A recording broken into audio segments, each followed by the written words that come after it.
Isaiah chapter 5. The Song of the Vineyard.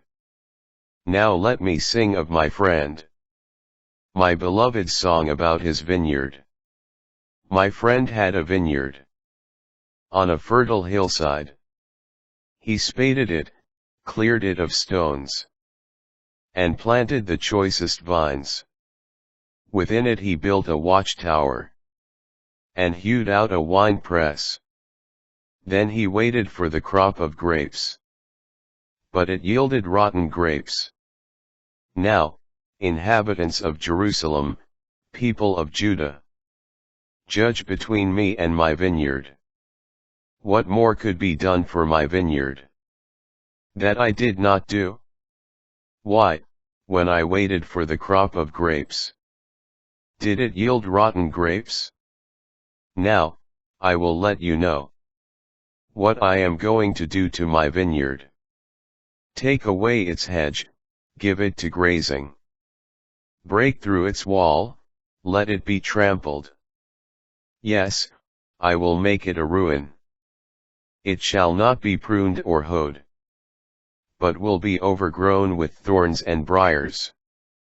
I will command the clouds not to rain upon it. The vineyard of the Lord of hosts is the house of Israel, the people of Judah, his cherished plant. He waited for judgment, but see, bloodshed. For justice, but hark, the outcry. Oracles of reproach. Ah! Those who join house to house, who connect field with field, until no space remains, and you alone dwell in the midst of the land. In my hearing the Lord of hosts has sworn, many houses shall be in ruins, houses large and fine, with nobody living there. 10 acres of vineyard shall yield but one bath, and a homer of seed shall yield but an ephah. Ah! Those who rise early in the morning, in pursuit of strong drink, lingering late, inflamed by wine, banqueting on wine with harp and lyre, timbrel and flute. But the deed of the Lord they do not regard, the work of his hands they do not see. Therefore my people go into exile, for lack of understanding. Its nobles starving, its masses parched with thirst. Therefore Sheol enlarges its throat, and opens its mouth beyond measure. Down into it go nobility and masses, tumult and revelry. All shall be abased, each one brought low, and the eyes of the haughty lowered. But the Lord of hosts shall be exalted by judgment. By justice the holy God shown holy. Lambs shall graze as at pasture, young goats shall eat in the ruins of the rich. Ah! Those who tug at guilt with cords of perversity, and at sin as if with cart ropes, who say, let him make haste, let him speed his work, that we may see it. On with the plan of the Holy One of Israel. Let it come to pass, that we may know it. Ah!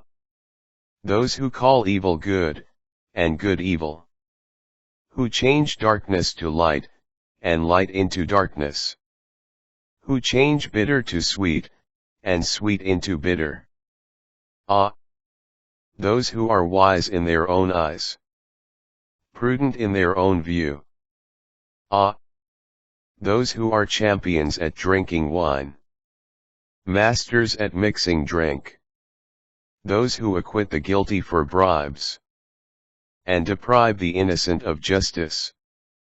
Therefore, as the tongue of fire licks up stubble, as dry grass shrivels in the flame, their root shall rot, and their blossom scatter like dust.